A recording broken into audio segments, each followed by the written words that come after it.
उकडलेले बटाटे मॅश करून घ्यायचे, त्याच्यामध्ये चिरलेला कांदा, चिरलेली शिमला मिरची, किसलेले गाजर आणि कोथिंबीर टाकून घ्यायची। त्यानंतर आपण मसाले टाकून घेणार आहोत। त्यासाठी अर्धा चमचा चिली फ्लेक्स, 1 चमचा धने पावडर,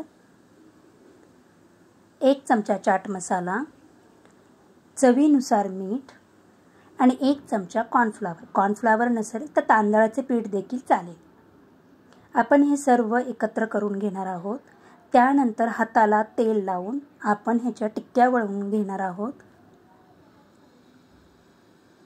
आपल्या टिक्क्या क्रिस्पी होण्यासाठी आपण मिक्सरच्या भांड्यात पोहे घेणार आहोत। ते पोहे जाडे भरडे वाटून घेणार आहोत।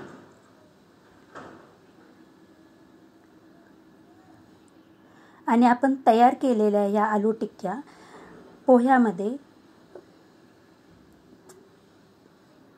दोन्ही बाजूला पोहे लावून घेणार आहोत।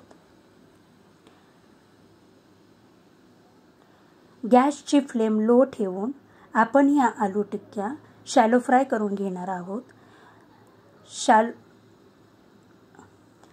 गोल्डन कलर आला की आपल्या या आलू टिक्क्या तयार झाल्या। रेसिपी आवडली तर सबस्क्राईब करा।